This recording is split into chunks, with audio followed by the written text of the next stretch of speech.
വടക്കൻ കേരളത്തില് അവിടുത്തെ പ്ലാന്റേഷന്റെ എല്ലാം വളർച്ചയുടെ ഭാഗമായിട്ട് ഭൂരഹിതരായിട്ട് മാറി ആ പ്രദേശത്ത്. അതേസമയത്ത് തെക്കൻ കേരളത്തില് കാണിക്കാരായാലും അതല്ലെങ്കിൽ മലയരന്മാരാണ് ഭൂസ്വത്തുക്കൾ ഉണ്ടായിരുന്നു. അതിന്റെ ഫലമായിട്ടാണ് മെച്ചപ്പെട്ടത്. സജീവമായിട്ട് പ്രവർത്തിക്കുമ്പോഴും അദ്ദേഹത്തിന്റെ വ്യത്യസ്ത അഭിപ്രായത്തിലൊന്നും കോംപ്രമൈസ് ഒന്നുമില്ല. ഇത് ഇടതുപക്ഷമായിട്ടുള്ള അദ്ദേഹത്തിന്റെ അടുപ്പത്തിന്റെയും കലഹത്തിന്റെയും ഒരു പ്രതിഫലനമായിട്ടാണ് ഞാൻ കാണുന്നത്.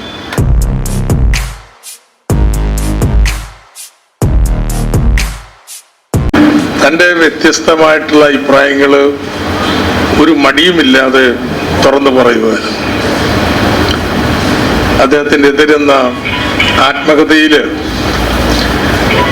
അന്നുണ്ടായ പല അനുഭവങ്ങളും അദ്ദേഹം പരാമർശിച്ചിട്ടുണ്ട്. ഇതുപോലെ മറ്റൊരു കാലമായിരുന്നു സഹകരിച്ച് പ്രവർത്തിച്ചതിൻ്റെ സംഘാടകൻ എന്ന നിലയിൽ ജനകീയാസൂത്രണം. ജനകീയാസൂത്രണത്തിൻ്റെ ഒരു വിമർശനം കൂടിയായിരുന്നു അത്. ഞാൻ ഓർക്കുന്നുണ്ട്, പ്ലാനിംഗ് ബോർഡിലെ ആദ്യത്തെ ആലോചന യോഗത്തില് അദ്ദേഹം ഭൂപരിഷ്കരണം അജണ്ടയിൽ വെക്കാത്ത ജനകീയാസൂത്രണത്തോട് യോജിക്കാൻ പ്രയാസമാണെന്ന് തുറന്നു പറഞ്ഞു. കാരണം അതിലൂടെ മാത്രമേ പട്ടികവർഗക്കാർക്ക് അർഹമായിട്ടുള്ള സ്ഥാനം ലഭിക്കത്തുള്ളൂ. പക്ഷെ ഈ വിമർശനമൊക്കെ ഉണ്ടായിരുന്നെങ്കിലും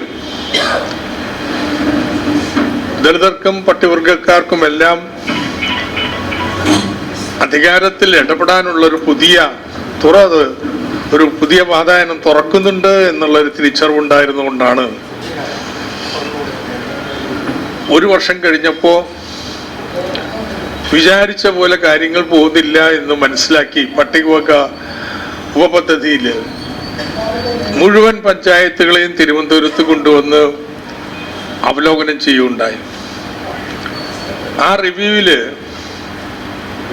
പൂർണ്ണമായിട്ട് അദ്ദേഹം പങ്കെടുക്കുകയും മന്ത്രി ഇല്ലെങ്കിൽ കുഞ്ഞാമനാണ് സാധാരണ ഇതിൽ അധ്യക്ഷത വഹിക്കുക. അങ്ങനത്തെ 2 വട്ടം ചർച്ച കഴിഞ്ഞപ്പോൾ ഒരു തിരിച്ചറിവുണ്ടായി. ഈ ഊരുസഭകൾ കാര്യങ്ങളൊക്കെ കൃത്യമായി നടക്കണമെങ്കിൽ അതിന് ആ സമുദായത്തിൽ നിന്ന് തന്നെയുള്ള സംഘാടകർ വേണം. അങ്ങനെയാണ് ഫെസിലിറ്റേറ്റേഴ്സ്, പ്രൊമോട്ടേഴ്സ് എന്നൊക്കെ പേരിൽ അറിയപ്പെടുന്നവർ 1200 പേരെ നിയമിക്കാൻ തീരുമാനിച്ചു. അവരെ എല്ലാം ഓരോരുത്തരെയും ഒരു 100 പേരുടെ 250 പേരുടെ ബാച്ചുകളാക്കി 5 ദിവസം നീണ്ടു നിൽക്കുന്ന പരിശീലനം ഇവിടെ വെച്ചിട്ടുണ്ട്. ആ പരിശീലന വേളയിൽ ഒരു ദിവസം പോലും അദ്ദേഹം മാറി നിന്നിട്ടില്ല. ആ രീതിയിൽ സജീവമായിട്ട് പ്രവർത്തിക്കുമ്പോഴും അദ്ദേഹത്തിന്റെ വ്യത്യസ്ത അഭിപ്രായത്തിലൊന്നും കോംപ്രമൈസ് ഒന്നുമില്ല. ഇത് ഇടതുപക്ഷമായിട്ടുള്ള അദ്ദേഹത്തിന്റെ അടുപ്പത്തിന്റെയും കലഹത്തിന്റെയും ഒരു പ്രതിഫലനമായിട്ടാണ് ഞാൻ കാണുന്നത്. ഇടതുപക്ഷ പ്രവർത്തകൻ എന്നിട്ട് അവകാശപ്പെടാൻ പറ്റില്ല.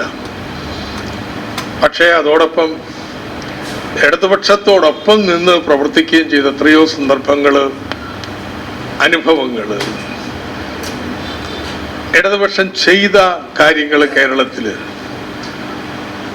അതിനെക്കുറിച്ച് നിശ്ചയമായിട്ടും ഉള്ളൊരു മതിപ്പിൽ നിന്നാണ് ഇത്തരം ഒരു സമീപനം വന്നിട്ടുള്ളത്.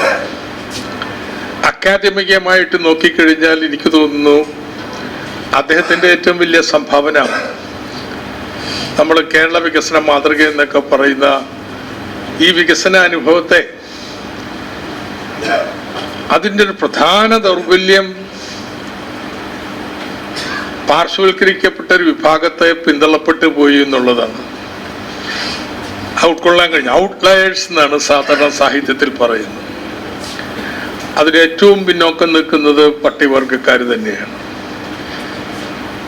ഇന്ത്യയിലെ മറ്റ് സംസ്ഥാനങ്ങളുടെ പട്ടികവർഗക്കാരുടെയോ പട്ടികജാതിക്കാരുടെ നിലയുമായി താരതമ്യപ്പെടുത്തുമ്പോൾ താരതമ്യേന മുന്നിലാണെങ്കിലും കേരളത്തിലെ മുഖ്യധാരയുമായിട്ട് ബന്ധപ്പെടുത്തുമ്പോൾ പിന്നിലാണ്. ഇത് വളരെ ചിട്ടയായിട്ട് ചൂണ്ടിക്കാണിച്ചു. ആ വിമർശനം തുടർച്ചയായിട്ട് ഉയർത്തി എന്നുള്ളതാണ് അദ്ദേഹത്തിന്റെ പ്രധാനപ്പെട്ട സംഭാവനകളെന്ന്. അതിന്റെ കാരണവും അദ്ദേഹം ചൂണ്ടിക്കാണിച്ചിട്ടുണ്ട്. അതായിരുന്നു അദ്ദേഹത്തിന്റെ എംഫിൽ തിസിസ്. പിന്നെ ട്രൈബൽ എക്കോണമി എന്നുള്ള പേരിൽ പ്രസിദ്ധീകരിക്കുകയും ചെയ്തിട്ടുണ്ട്. ആ തിസിസ് അല്ല, അവർ ബന്ധപ്പെടുത്തിയിട്ടുള്ളൂ. അദ്ദേഹം ചൂണ്ടിക്കാണിച്ച ഭൂപ്രശ്നം ആ നിഗമനത്തിലെത്തൊക്കെ ഇങ്ങനെ വടക്കൻ കേരളത്തിലെ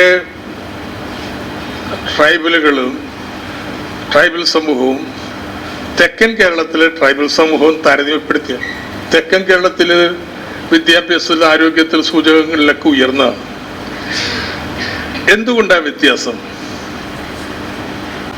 വടക്കൻ കേരളത്തില് അവിടുത്തെ പ്ലാന്റേഷന്റെ എല്ലാം വളർച്ചയുടെ ഭാഗമായിട്ട് ഭൂരഹിതരായിട്ട് മാറി ആ പ്രദേശത്ത്. അതേസമയത്ത് തെക്കൻ കേരളത്തില് കാണിക്കാരായാലും അതല്ലെങ്കിൽ മലയരന്മാരാണ് ഭൂസ്വത്തുക്കൾ ഉണ്ടായിരുന്നു. അതിന്റെ ഫലമായിട്ടാണ് മെച്ചപ്പെട്ടത്. എന്നുവെച്ചാൽ അവിടെയും അദ്ദേഹം ഭൂപ്രശ്നത്തോട് ബന്ധപ്പെടുത്തിക്കൊണ്ടാണ് ആദിവാസികളുടെ അല്ലെങ്കിൽ ഗോത്രവർഗക്കാരുടെ ഈ പിന്നോക്കാവസ്ഥയെ വിശദീകരിക്കാൻ ശ്രമിച്ചിട്ടുള്ളത്. അങ്ങനെ തുടർച്ചയായിട്ട് തുടക്കം മുതൽ അവസാനം വരെ തന്റെ നിലപാടുകൾക്ക് വേണ്ടി കലഹിക്കുക.